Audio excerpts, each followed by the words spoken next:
क्या आपने कभी सोचा है कि क्या होगा अगर कॉस्मिक इमॉर्टल हल्क और गॉड स्पून को भी फाइट हो जाए, तो इस फाइट का विनर कौन होगा? और यही नहीं, इसके अलावा इस वीडियो में एक और बोनस बैटल है, यानी कि डेड सीड सेंट्री, जो कि सेंट्री की सबसे पावरफुल फॉर्म है, और इनके अपोनेंट में है मास्टर अल्ट्रा इनसाइड गोकू, जो कि गोकू की सबसे पावरफुल फॉर्म में।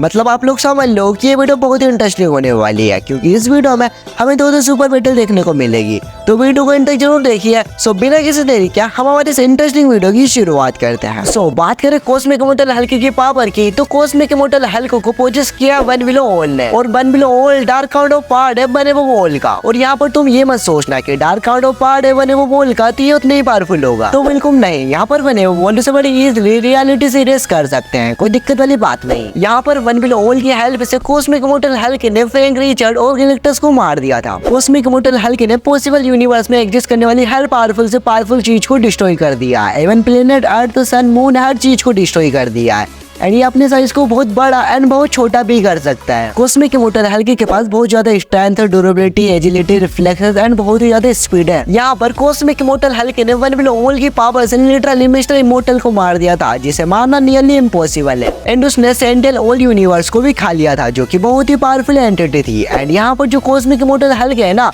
उसने यूनिवर्स में एग्जिस्ट करने वाले हर सेलेस्टियल बॉडी तक को डिस्ट्रॉय कर दिया था। एंड इमॉर्टल हल्क एक इमॉर्टल बीइंग है, और जो यहाँ पर अपना वन बिलो ऑल है ना, उसे मल्टीवर्स में आने के लिए गामा रेडिएशन वाली बॉडी की जरूरत होती है, इसलिए उसने अपने हल्कों को चुना था। एंड जो यहाँ पर वन बिलो ऑल है ना, उसके पास ना ही ओमनिपोटेंट पावर्स है, बट इसके बावजूद भी कॉस्मिक इमॉर्टल हल्क की हमें कुछ लिमिटेशन बताई गई है। I don't know why, but हाँ लिमिटेशन तो बताई गई है। वेल अब बात कर लेते हैं इसके एनिमे गॉड स्पून की। तो इसके पास है super human strength, durability, speed, reflex, agility, stamina, regeneration, healing factor. And इसका हीलिंग फैक्टर बहुत कमाल का है। उसके पास एनर्जी मैनिपुलेशन आती है, फ्लाइट एबिलिटी आती है, बहुत तेजी से उड़ सकता है, फायर मैनिपुलेशन आती है, टेलीपोर्टेशन, टेलीपैथिक, टेलीकिनेसिस जैसी पावर्स आती है। वो पूरे प्लेनेट के लोगों की इमोशनल तक कंट्रोल कर सकता है। उसके पास एबिलिटी है कि वो किसी की भी सोल निकाल कर अपने अंदर डाल सकता है, मतलब वो अपने अंदर सोल्स को एब्जॉर्ब कर सकता है। उसने अपने अंदर 6000 सोल्स को एब्जॉर्ब कर रखा है, जिस वजह से वो और भी ज्यादा पावरफुल हो जाता है। स्पून जो है वो अपने को किसी भी चीज में ट्रांसफॉर्म कर सकता है, फिर चाहे वो चीज एग्जिस्टेंस में हो या ना हो, उसमें भी ये ट्रांसफॉर्म कर सकता है। एंड वो रियलिटी रैपिंग भी कर सकता है, जो कि उसकी सबसे कमाल की एबिलिटी है। एंड वो किसी की भी लाइफ फोर्स तक को एब्जॉर्ब कर सकता है। वो बेसिकली अपना जो एंजल है ना, या फिर गॉड स्पून, उसको उसके सारे पावर्स खुद यूनिवर्स के क्रिएटर मदर ऑफ एग्जिस्टेंस ने दिया। इवन मदर ऑफ एग्जिस्टेंस ने उसे सेंटर ऑफ गॉड से भी ज्यादा पावर दे दी थी। मतलब सेंटर ऑफ गॉड तो उसके खुद के बच्चे थे, जिन्हें उसने खुद ने क्रिएट किया था। तो गॉड स्पून को उसने अपनी सारी पावर्स दे दी थी, जिसके हेल्प से उसने पूरे यूनिवर्स में जितना भी एग्जिस्ट करता है ना, उन सब चीजों को मदर एग्जिस्टेंस के कहने पर क्रिएट कर दिया था। एंड लिटरली उसके पास है डिवाइन मैजिक, और इसका तौर पर सिर्फ मदर ऑफ एग्जिस्टेंस के पास है, और mother of existence kind of one है वो ओनली उस यूनिवर्स की।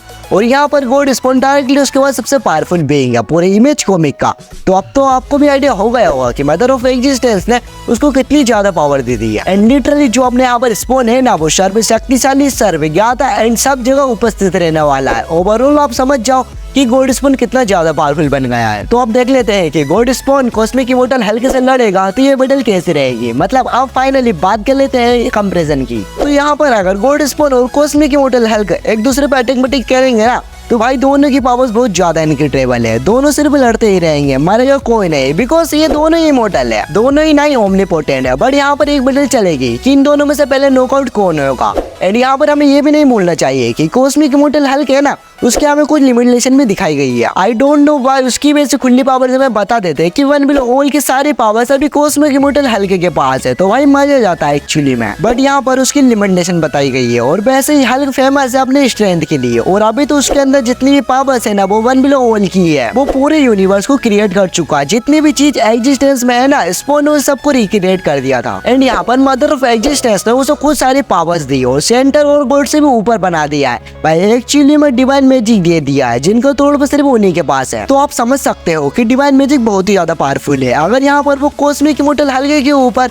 इसका यूज करता है, तो कॉस्मिक इमॉर्टल हल्क को बहुत डैमेज पड़ने वाला है। और दूसरी तरफ कॉस्मिक इमॉर्टल हल्क ने भाई यहाँ पर ये यूनिवर्स को डिस्ट्रॉय किया था ना, उसने किया था, मगर उसे बहुत दिक्कत आई थी, मतलब उसे टाइम लगा था। कर दिया था बट टाइम लगा था। और यहाँ जो वन बिलो ऑल है ना, उसको मल्टीवर्स में आने के लिए गामा बॉडी की जरूरत पड़ती है, जिसके लिए वो हल्कों को चुनता है। एंड आप लोग भी अब समझ सकते हो कि लिमिटेशन बताई गई है। एक्चुअली में एक तरफ जो अपना कॉस्मिक इमॉर्टल हल्क है ना, उसको टाइम लगा था यूनिवर्स को डिस्ट्रॉय करने में, मगर दूसरी तरफ गॉड स्पॉन ने सेटन को हरा दिया था। सेटन जो कि उनके यूनिवर्स में मोस्ट पावरफुल बीइंग में आता था। बट अगर हम यहाँ पर अभी बैटल देख तो वन बिलो ऑल खुद है ना, उसके साथ मतलब खुद वन बिलो ऑल आ जाता है और उसके साथ हेल्प बैटल करता है ना अपने स्पॉन के साथ, तो बैटल बहुत ही ज्यादा इनक्रेडिबल होने वाली है और खुद वन बिलो ऑल लड़ेंगे अपने सारे पावर्स के साथ, जिसकी कोई लिमिटेशन नहीं होगी हेल्प पे।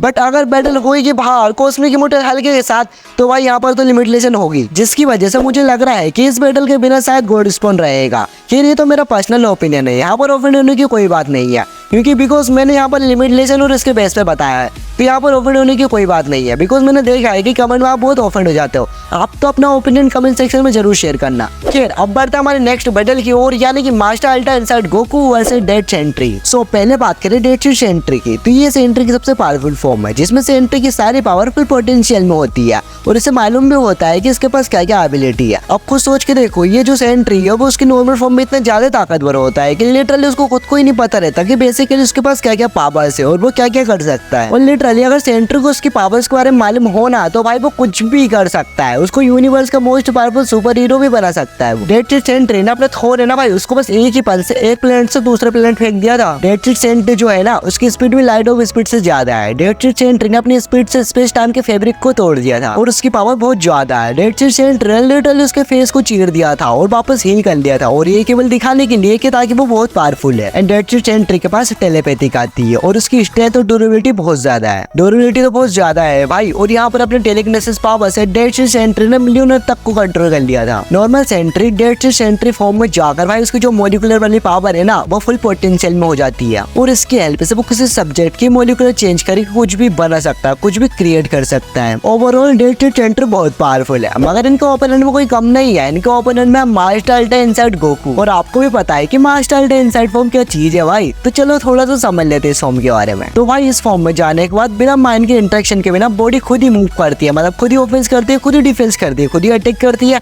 और स्पीड तो इतनी ज्यादा हो जाती है कि आफ्टर इमेज दिखने लगती है। और स्ट्रेंथ और ड्यूरेबिलिटी के तो पूछो है मत, इस फॉर्म में जाने के बाद तो ये सब बहुत ज्यादा इनहेंस हो जाती है। गोकू ने मास्टर अल्ट्रा इनसाइड फॉर्म से भाई लिटरली मोरो तक को डिफीट किया था। गोकू ने ग्रैंड के साथ लड़ते वक्त अपने सुपर सैयन गॉड फॉर्म में रहते हुए अल्ट्रा इनसाइड का यूज किया था, और हम सबको पता है कि भाई गॉड रेड फॉर्म खुद कितनी पावरफुल फॉर्म है। मतलब जब गोकू इस फॉर्म में वीरस के साथ लड़ रहा था ना, तो उनके पंचेस लिटरली कुछ सीरियस भी नहीं था, लेकिन तब भी यूनिवर्स को हिला रहे थे वो। और अगर मान लो कि वहाँ पर अल्ट्रा इनसाइड फॉर्म और रेड फॉर्म मिल जाए ना, तो भाई तहल का मच जाएगा लिटरली। गोकू बस थोड़े से ढंग का उपयोग कर लेना, थोड़ा सा ढंग का उपयोग कर लेना, तो लिटरली तहलका मच जाएगा। सेंट्री को यहाँ पर बहुत दिक्कत होगी भाई, क्योंकि गोकू की स्पीड बहुत ज्यादा हो जाएगी, और अगर भाई रेड फॉर्म के साथ लड़ेगा ना, तो भाई डेफिनेटली यहाँ पर उसको जीतने के चांस तो रहेंगे। लेकिन अब बात कर लेते हैं फाइनल कंपैरिजन की, यानी कि Dead Sentry versus master ultra inside Goku, इन दोनों में से कौन जीतेगा।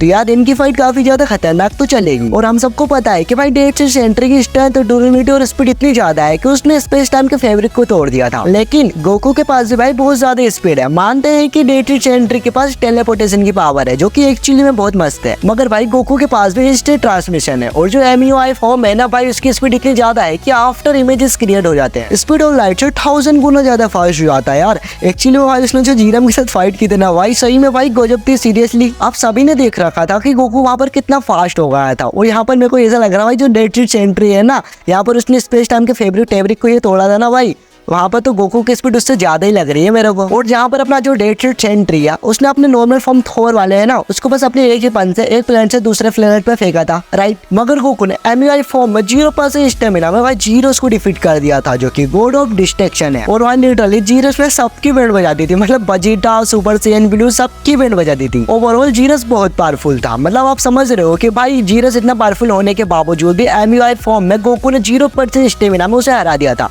जो कि एक बहुत ही बड़ा फिट है। और भाई उसने मोरो को डिफीट कर दिया था, और जहाँ पर जो मास्टर अल्ट्रा इनसाइड फॉर्म है भाई, वहाँ पर उसने इसको परफेक्ट कर लिया है, और यहाँ पर उसकी पावर इस फॉर्म को मतलब परफेक्ट करने की वजह से यहाँ पर उसकी पावर बहुत ज्यादा इनहेंस हो चुकी है। तो यहाँ पर गोकू को थोड़ा ध्यान रखना पड़ेगा, अपने दिमाग पर थोड़ा रिलैक्स करना पड़ेगा, थोड़ा शांति से मतलब उपयोग करना पड़ेगा उसके दिमाग का, तो यहाँ पर ये बहुत पावरफुल बन जाएगा। क्योंकि भाई हमने ग्रैनुला की फाइट में देख रखा है कि भाई गोकू मतलब ढंग से यूज नहीं कर पा रहा था पावर्स का। और भाई यहाँ पर अगर तुम डेड सेंट्री के फैन हो ना, तो यहाँ पर बुरा मत मानना और ना ऑफेंड होना, क्योंकि भाई उसकी स्ट्रेंथ, ड्यूरेबिलिटी, स्पीड, स्टेमिना बहुत ज्यादा है, मगर गोकू से ज्यादा नहीं है मेरे को लगता है। मतलब master ultra inside form Goku के बारे में, और ये फॉर्म तो मतलब उसके परफेक्ट ही बन चुकी है। बट भाई यहाँ पर एक एडवांटेज है डेड शिफ्ट सेंट्री के लिए अपने मॉलिक्यूलर पावर की वजह से। मतलब यार मतलब इस पावर से किसी भी सब्जेक्ट की मॉलिक्यूलर को चेंज करके कुछ भी कर सकता है, मतलब कुछ भी क्रिएट कर सकता है उससे वो। और भाई मुझे यहाँ पर ऐसा भी लग रहा है कि जो डेड शिफ्ट सेंट्री के पास मॉलिक्यूलर मैनिपुलेशन की पावर है ना, वो यहाँ पर गोकू के ऊपर भारी पड़ सकती है। एक तरफ गोकू है जिसकी स्पीड बहुत ज्यादा है, और एक तरफ डेड शिफ्ट सेंट्री जिसके पास अपनी मॉलिक्यूलर मैनिपुलेशन की एडवांटेज है। इन दोनों में से कौन जीतेगा यार? मैं बहुत कंफ्यूज हो रहा हूँ यार एक्चुअली में यार। मतलब कौन ही होगा इन दोनों में से भी, यार बहुत ही पावरफुल है दोनों। मतलब मॉलिक्यूलर मैनिपुलेशन भी, वो जो गोकू है ना वो मोर्टल है, मतलब वो इमोर्टल नहीं है, वो मोर्टल है, वो मर भी सकता है एक्चुअली में। और अब तो मतलब गोकू है ना वो एंजल के लेवल का हो गया, मतलब वो अब लो मल्टीवर्स तो हो ही गया है। ज्यादा से ज्यादा कल को मतलब वो मल्टीवर्सल भी हो जाए शायद। मतलब यहाँ पर वो किसी एक को अपना ओपिनियन देना हो तो वो होगा मॉलिक्यूलर, या फिर कह सकते हो डेड शिफ्ट सेंट्री। बट यहाँ पर मेरा मतलब पर्सनल ओपिनियन हो ये हो सकता है विनर, इतना डेफिनेटली भी नहीं है कि यही होगा विनर, क्योंकि एक तरफ गोकू लो मल्टीवर्सल तक आ चुका है। यार मैं बहुत कंफ्यूज हो रहा हूँ यार इन दोनों में से कौन होगा विनर। आप मतलब अपना ओपिनियन मुझे बताओ यार, मैं सही में बहुत कंफ्यूज हो रहा हूँ एक्चुअली में। आप मुझे नीचे कमेंट में अपना ओपिनियन बताओ वो कौन होगा इन दोनों में से विनर। सो यही थी आज की वीडियो, मिलते हैं किसी नेक्स्ट वीडियो में। और हाँ, चैनल को सब्सक्राइब कर लो और मजेदार वीडियोस के लिए वीडियो को लाइक कर ही देना। सो मिलते हैं किसी नेक्स्ट वीडियो में। सो टाटा बाय।